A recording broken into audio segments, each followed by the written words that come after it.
Good evening, everyone. So I'll be talking about Chemotaxis Model, microgenetic Chemotaxis Model in dictyostelium discoideum, which is also called DICT for short. It's a single-cell amoeba-like eukaryote that lives in social colonies in the soil.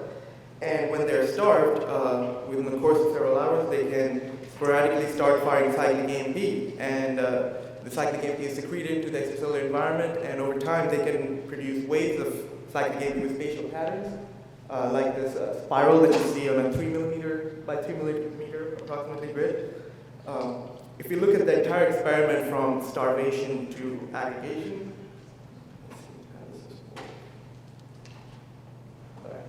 so on the top, you can see snapshots of a 420 micrometer diameter disk with about 180 cells in it. And the first snapshot, and the second row, you can see a cumulative average measure of intracellular cyclic AMP over the entire population.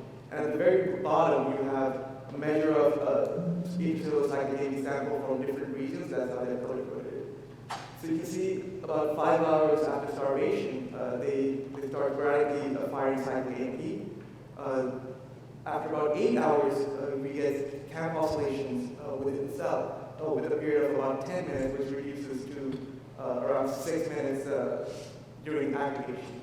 So we want to build a model that can capture this camp dynamics in the cell and produce these spatial patterns of camp waves. We also want our model to be able to use this camp wave information and be able to pick a direction from which the wave is coming.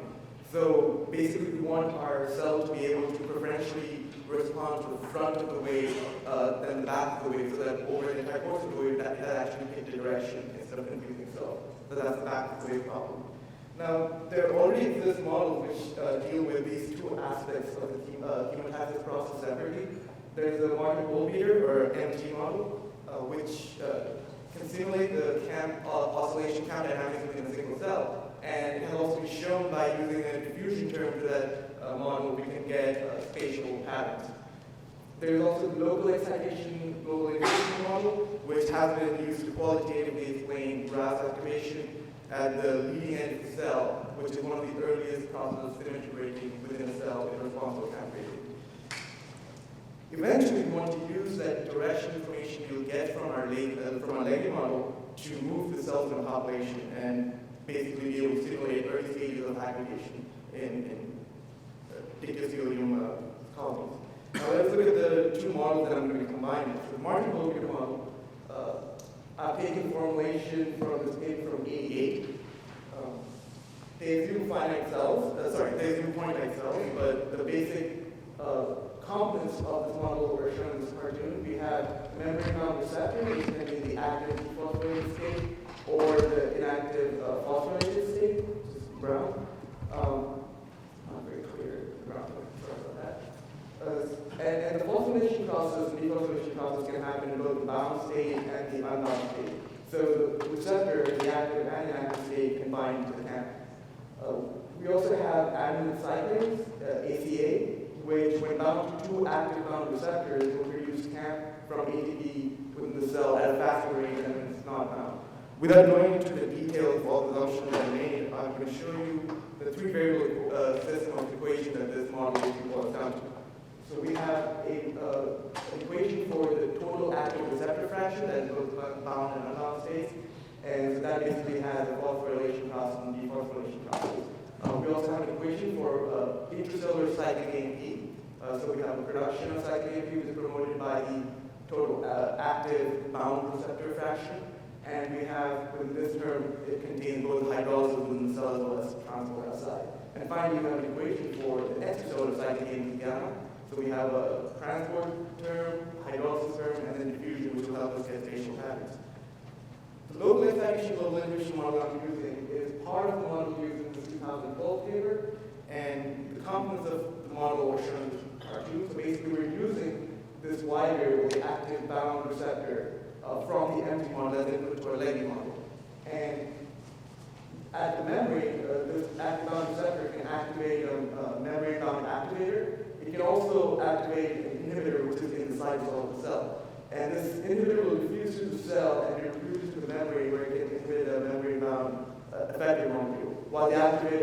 can activate the effector molecule.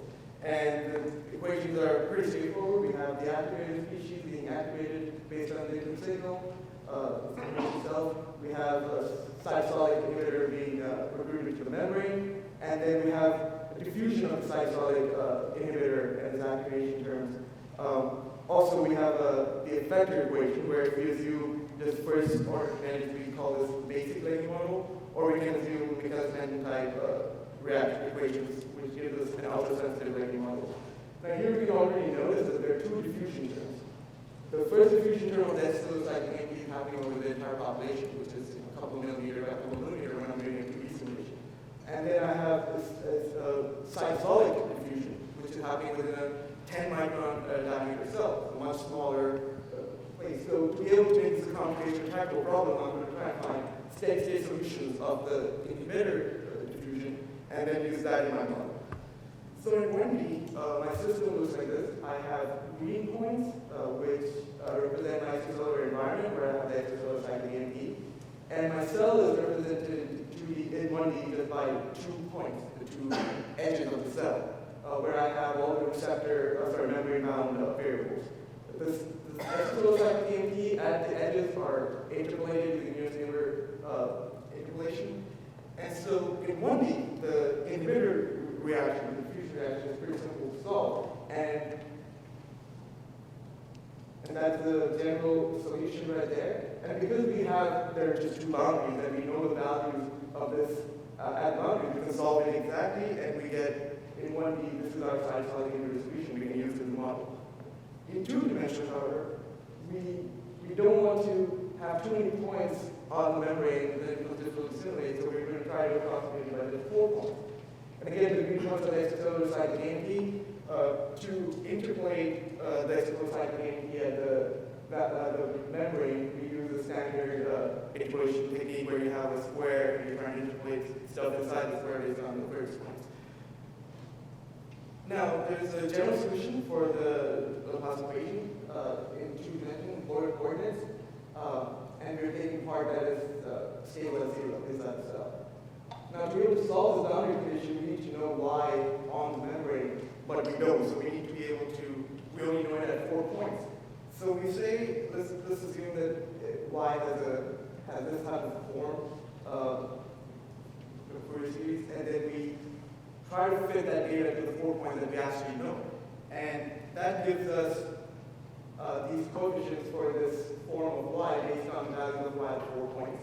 And then we put that into our boundary conditions, solve for the C's and D's, and we get a solution in 2D for the cytosolic inhibitor, which we'll use in this simulation. Now we're ready to have all the tools we need to run a simulation. So in 1 dimension, I'm going to run a 4.5 millimeter grid with an empty integration step of about 0.12 seconds. And for every empty integration step, I take 45 Legge integration steps.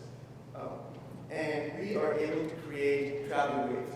So on the x-axis, we have the millimeter, the grid length, and the y-axis is the time. And you can see the waves traveling around my grid.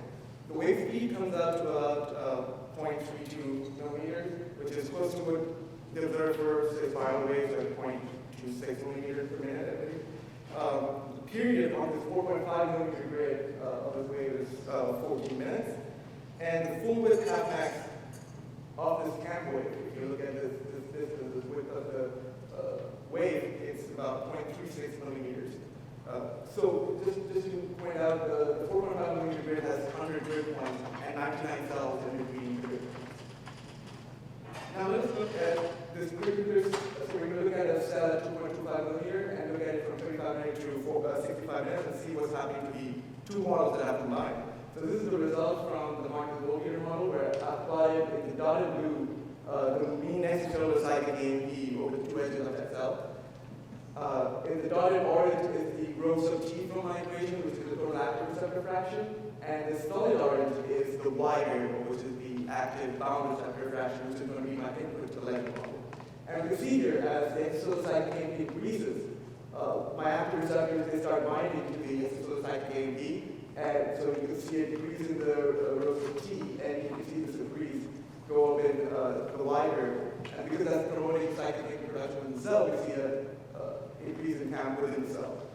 Now let's see what happens when we combine the Leggy model with this.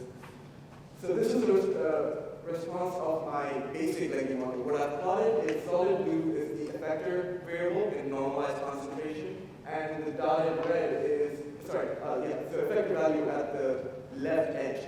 And because my wave is traveling from left to right, that's the front of the cell. And in the dotted red, I have the effector values at the right edge, the back of the cell. And you can see it in the rising phase of the wave.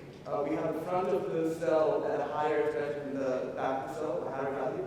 However, at the falling phase of the wave, the back of the cell is higher. And you can see, if you look at the differences, in the front of the wave, the difference is about 0.02, whereas in the back of the wave, the difference is about 0.01.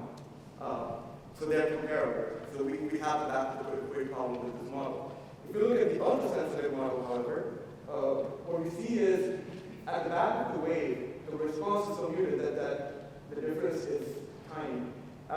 In the front of the wave, we still have the front of the cell at a higher value than the back. Basically, what's happening is, as the Y variable is increasing, you're activating the activators, you start producing the activating effectors, and then the inhibitor diffusion catches up to it and kills it.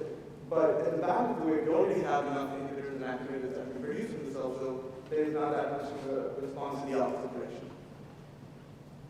So to make this even more clear, I'm going to show you what my input to, when I do a moving cells simulation, what from this model is going to be my input into a motility cell. So this is from the basic model, and we're seeing the difference between front and back, left minus right of the cell.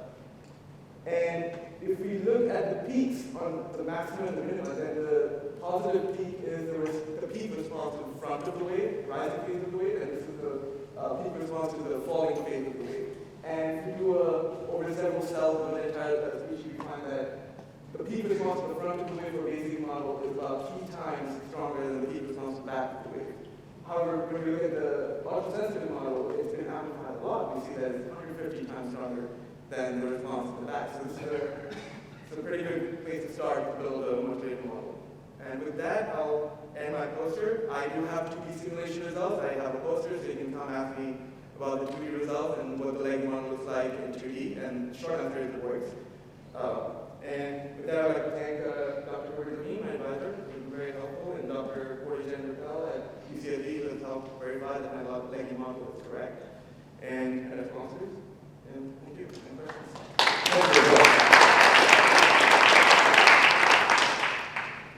We have time for questions.